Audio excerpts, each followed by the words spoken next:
We want children to grow up confident and be able to make good decisions for themselves and be resilient and believe in themselves. How do they get to learn how to do that? By being in situations as children that call on them to make decisions, to try things out, to test themselves.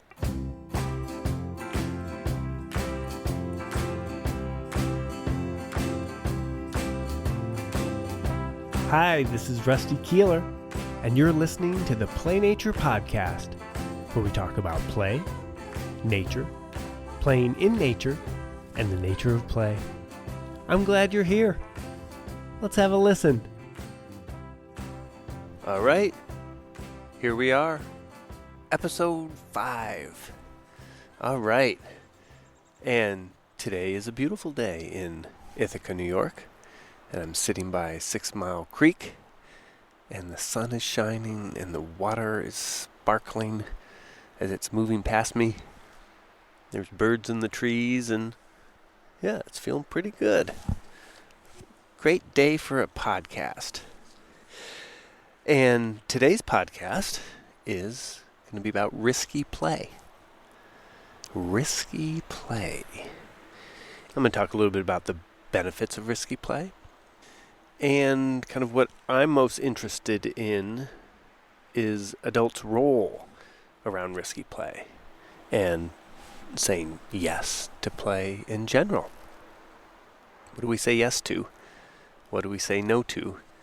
And why?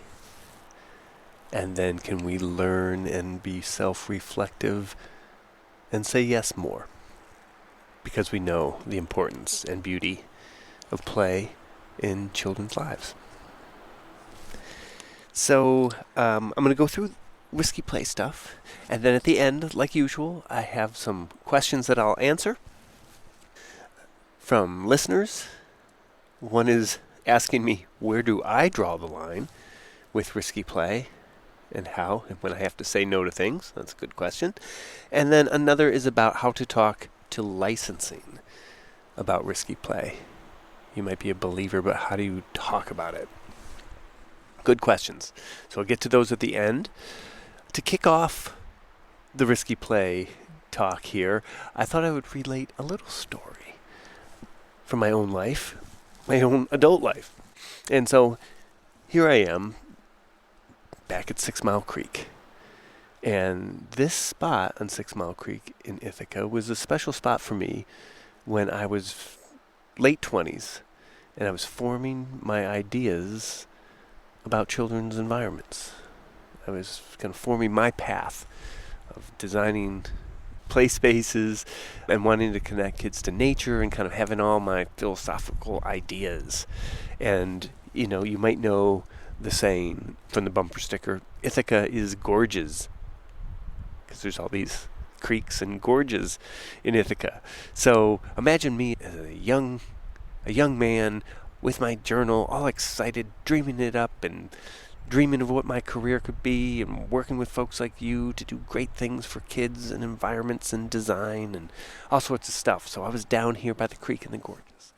And so here I am later in life in my 50s, and I thought, you know, for my podcast, it might be neat to go right back, for me, the genesis of it, right back to 6 Mile Creek, my special spot, and then talk about these ideas and things I've learned in my experiences. So here I am doing that. But as I came down here and started seeing where I was sitting, and I did the first couple podcasts here, but as I look at where I was sitting as a young man, it was right in one of these gorges, and our gorges are made of all sorts of loose, sketchy shale, soft rock that easily breaks down and forms gorges, basically. So here I am as a older, wiser man, looking and seeing, oh, that's actually a hazardous place to sit. I'm glad no rocks fell on my head when I was in my 20s or when I was doing my first couple podcasts here. So kind of that idea about, well, what are healthy risks and what are bad hazards, and how to make wise decisions about where one sits to podcast and share and talk, and about how children play, where they play, what they play with, what do they get into. And I'm really interested in that. What is that balance between saying yes to play and protecting our children? And then what is the balance of protecting our children from things that really could hurt them, but balancing it with our brains that may overprotect, that may have fear or imagine bad things, and we say no, and we limit the play that we know is so important for our children.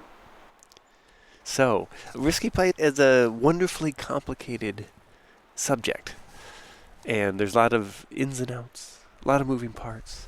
So it'll probably be a thread of conversation that happens in lots of podcasts. So as we start here, one of the questions could be, well, what is risky play? Now, for me, my definition is that risky play is just play. It's play. But it's play that might make the adults nervous. Right? They can imagine bad things happening or kids getting hurt, and so they might say no, or it becomes a little edgy. Right? I'm all about, we want to say yes to as much play as possible. We want to create environments that say yes, that help us say yes. We don't want to be saying no. We want to be saying yes to child development and growth and living and possibilities. But things can make us nervous. There are some definitions of risky play that many people like to talk about and use, and I'll go through that. It's interesting. There is a professor in Norway, Ellen Sandsetter, who has done some famous work in kind of defining types of risky play. And it was her doctoral thesis way back in the early 2000s. And her thesis was called Scary Funny, and it had a byline. But it was scary funny, and it was talking about risky play and about this attraction that children have for risky play. Now, where my take on risky play might be the discussion about the adult's role in it, she was really looking at children and why do they like doing risky things? What is that? And so this scary funny idea, she talked about like this idea of like it's a combination of exhilaration and fear. This balance, if you're climbing trees or running fast or, cooking over a fire or playing with a stick, there's this balance between exhilaration and fear. And it could be all the way on the end of exhilaration, pure exhilaration, or could be mix of exhilaration and fear, or it could be on the other side of the spectrum where it's pure fear, right? But it's scary funny. So she did lots of interviews and observations with children, and she came up with 6 types of risky play. And so the first one is great heights, where kids climb up high, whether in trees, rocks, climbing towers. And they may balance, reading here, they may balance with the ground far below, dangle from their legs or arms, or jump back down. So great heights is one of the types. High speed is the second one. Kids go as fast as possible by running down hills, zooming headfirst down steep slides, or spinning on swings. So great high speed. Number 3, dangerous tools. Kids use tools like knives for whittling or saws, hammers, nails for building with wood. Number 4, dangerous elements. Kids play near places and objects that could hurt them, like a burning fire pit, a deep lake, or the top of a cliff next to a gorge wall. Number 5, rough and tumble. Kids play roughly with each other, wrestling, boxing, fighting, or fencing with sticks. Or number 6, getting lost. Kids play in unknown places like woods where adults can't supervise. Okay, so those are some interesting types, and the children are attracted to that. And then other researchers have found that there are benefits to that kind of play. And when children are confronted with those things or navigating those things, they are decision making. What branches am I going to grab a hold of to be safe climbing this tree? There's independence. but great heights, or you're going fast, you're on your own. You're making decisions. You're using your powers of reasoning. Sometimes this risky play involves like physical skill. You need to use your strength and your agility or your balance. And other times it's social skills. Having some courage to use your voice. Whether it's setting a boundary and stop that, or using your voice to tenderly ask someone if they'll let you play with them. Asking for your needs, or asking for help from an adult. And all this kind of builds resilience and self-confidence. And when children try things and maybe they don't succeed at first, but they get back up, there's that resiliency and grit. And that kind of helps mold children and sets them on their course for being adults that have resiliency and grit and can make decisions and have social skills and be able to take risks in that way too in their lives, which is super duper important, right, for all of us. And it's also interesting when we look at risky play to think about the brain. The brain. Yeah. For children, it's all developing. Muscles, bones, tendons, heart, lungs, and the brain. So, just this idea of we want children to grow up confident and be able to make good decisions for themselves and be resilient and believe in themselves. How do they get to learn how to do that? By being in situations as children that call on them to make decisions, to try things out, to test themselves, whether that's on monkey bars or jumping in a puddle, balancing on a log, climbing a tree, or asking someone for help. And that is actually a certain part of the brain that is doing a lot of that stuff that we want to help children build. It's the prefrontal cortex. It's really the part people say that make us human, makes us who we are. It's the part of the brain that's kind of in charge of reasoning and problem solving and comprehension, impulse control, creativity and perseverance. It's where we process moment to moment input from our surroundings all the time. And we're comparing it to past experiences, and then we react. Right? So, how do children learn that? They can only learn it by doing it, by being in situations where they have to react. And so we see that all those kind of things, climbing trees, using tools, doing some rough and tumble, it's all that being in situations and reacting and seeing what happens and then learning from our experiences and either doing it the same way because it was successful or learning from our mistakes and adjusting in the future. And that's the part that's building that brain. And it is building, it's like the last part of the brain that is to be built, and it goes all the way till 25. So it's important that children are exposed to those kinds of independent activities. Okay, so we can be like, yeah, that's great. We want that for our kids. And yet, that kind of stuff makes us adults nervous, right? If we're a parent, it makes us nervous. We don't want anything bad to happen to our babies. And then if you are an adult that's working with children as an educator, or an early childhood professional, on, we don't want anything to happen to the children in our care.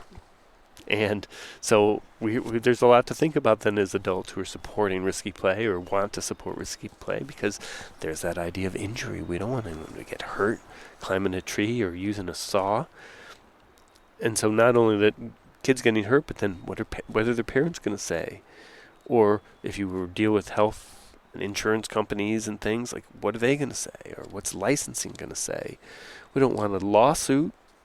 We don't want to lose our job. So there is a lot for adults to think about. Now, I'm interested, of course, in balancing, right? We want to balance this stuff.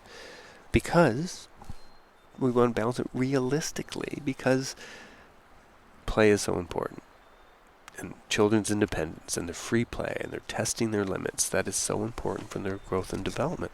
And yet, it's hard. It's challenging. This stuff makes us nervous. Not even getting into lawsuits and licensing. Just the idea of kids getting hurt. We don't want that.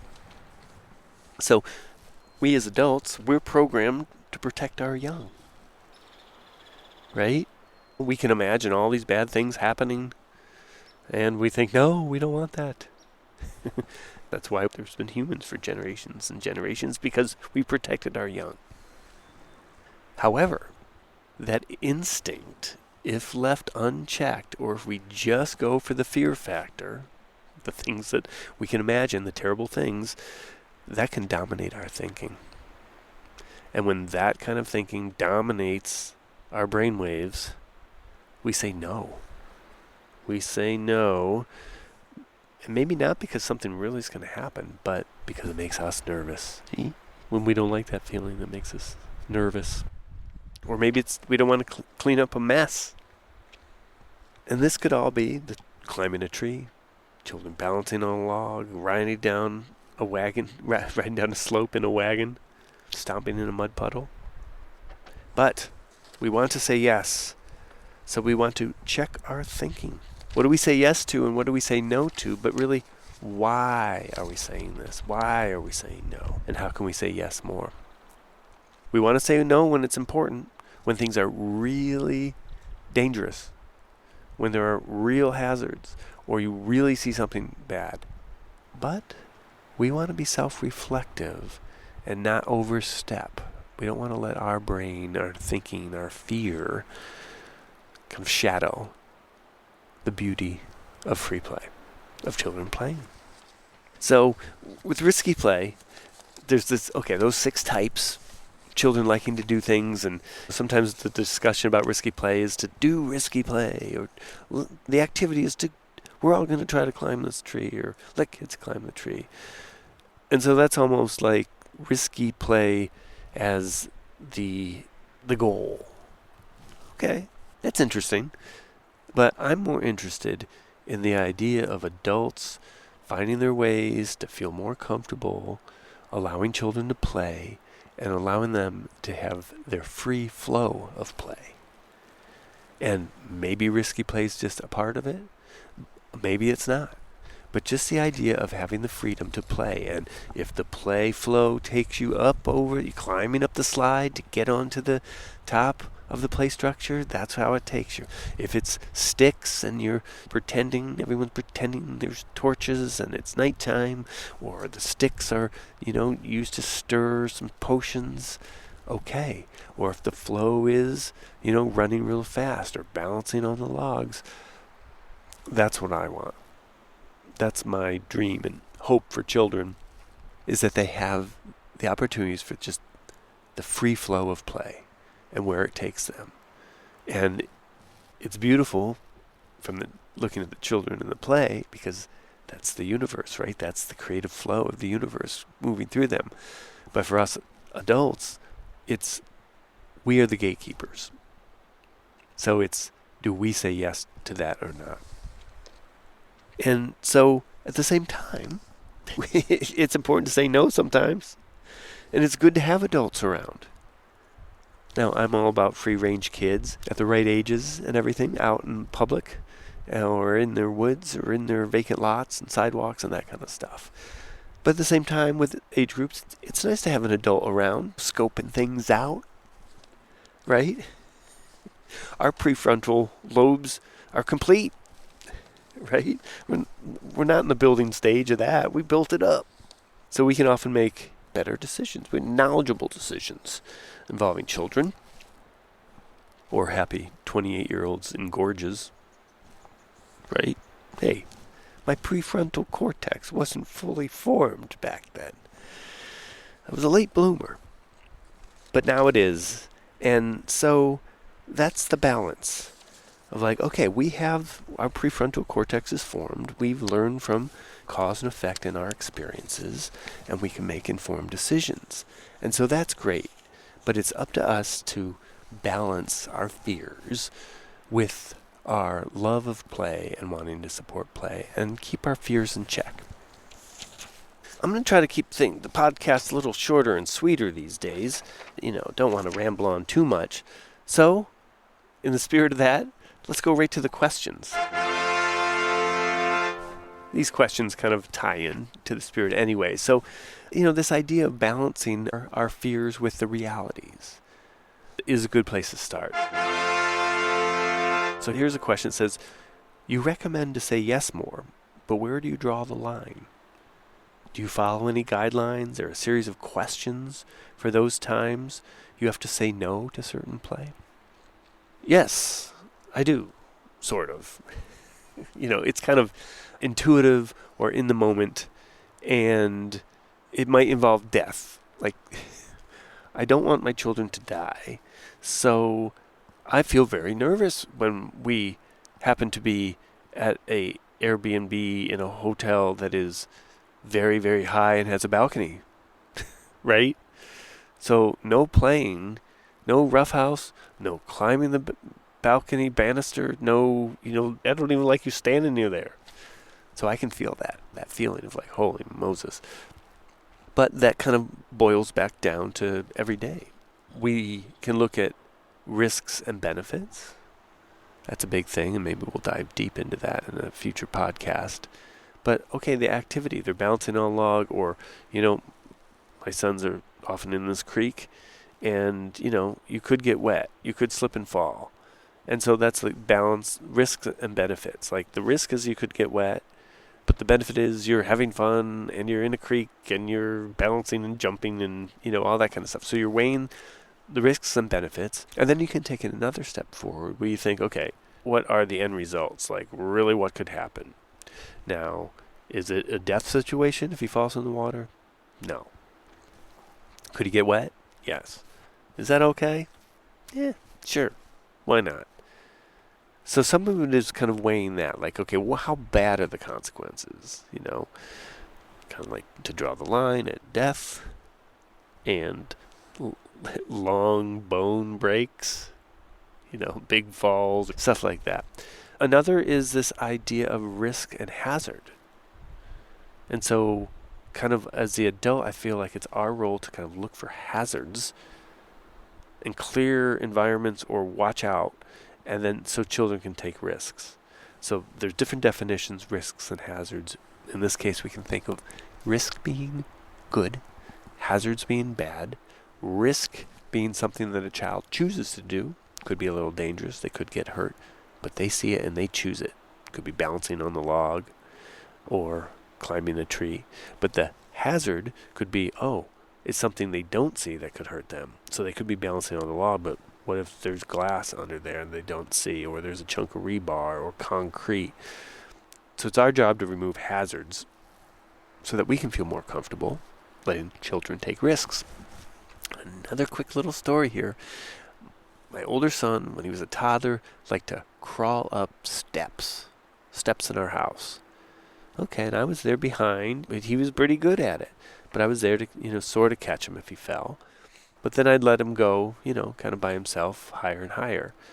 And then one day I kind of looked at the bottom of the steps, and I saw that there was our front door opened into those steps, and there was a doorstop, a metal doorstop bolted into the floor to catch the door.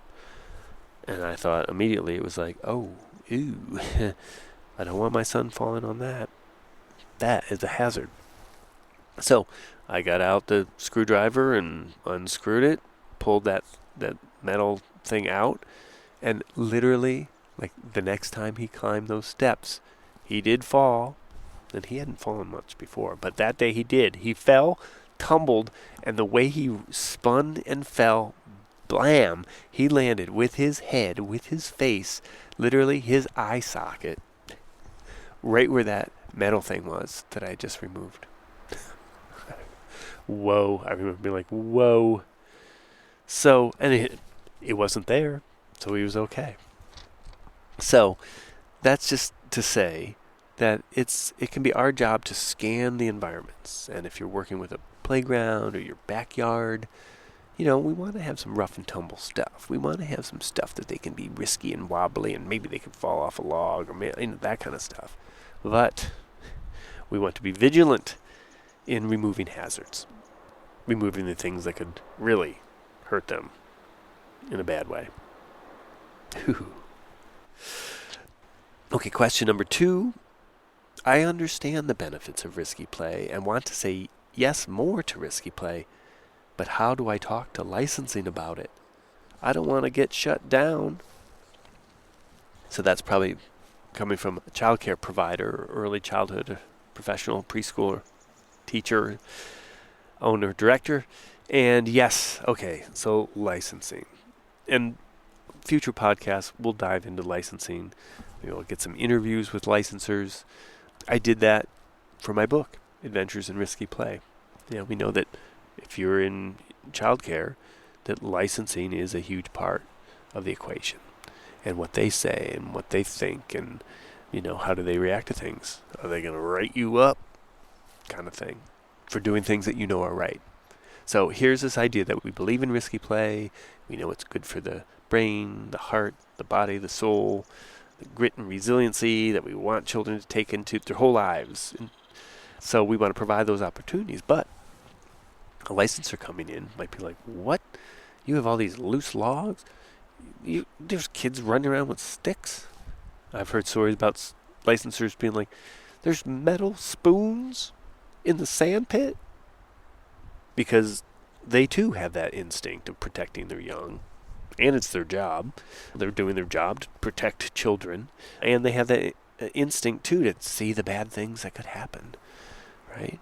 So when I talked to licensors, I thought, okay, if we're going to talk about risky play, we have to talk about licensing. So for my book, I interviewed licensors at the state and federal levels, the kind of higher ups, and they all believe in risky play.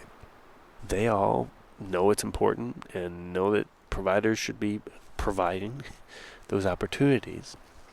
But they want to make sure that you're doing it right, that there's proper supervision, that you are removing hazards, that you have a plan.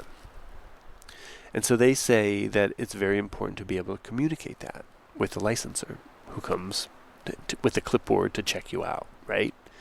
Because, and I will say, those people are just doing their jobs, and they come into your backyard or your playground. It could be cold. Maybe you have a long relationship with them, and that's great, and they know you, and you know them. They know your philosophy, and they're believers. But more often than not, licensors are coming in cold, and they have to make quick decisions of oh my gosh, there's sticks, and all their grass is all grown tall, and there's all these pots and pans, beat up pots and pans. They have to make a quick decision. Is this negligence? Yeah. Is this negligent? Do people just is this just junk and they're letting kids play with it? Or is this best practice? Is this best practice or worst practice? And so they need to make a decision. They need to kind of know which way it is because, it's their job to make sure things aren't negligent and kids aren't in bad situations. So then it becomes your job to talk to them in a way that shows that this is best practice. You're doing this stuff mindfully, that you have a plan. You've looked at the risks. Yes, you've looked at risks, but you've also looked at benefits of having a boulder or some tree climbing or berry bushes. And you've done this stuff intentionally. And here's how you supervise things. And here's how you clear hazards. And here's how you do safety checks. And you're reassuring them, you're helping them do their job by showing that you're doing your job. You're working to keep kids safe. And you're working to give children the kinds of play opportunities that not only are fun, and maybe they're scary fun, but they're also the opportunities for healthy development that's going to be good in the short term, children balancing and building their bodies and minds and ideas and brains, but it's also the stuff that will keep them healthy and strong and resilient and confident in the long term, their whole lives. So it's important stuff. Lots to talk about. We'll get into more future podcasts. As always, send me a question, playnaturepodcast@gmail.com. I'm going to have some freebies in the show notes here. 10 ways to support risky play. And if you like this podcast, why don't you tell a friend about it? Do you know a friend that might like this too? That might be interested in play and nature and the nature of play and risky play and loose parts and all that kind of stuff? Yeah, why don't you invite a friend to have a listen? Or multiple friends. All right. Well, thanks for spending time with me, and have fun playing. See you next time. All right. Thanks for listening. Do you have a comment or a question? Email me at playnaturepodcast@gmail.com.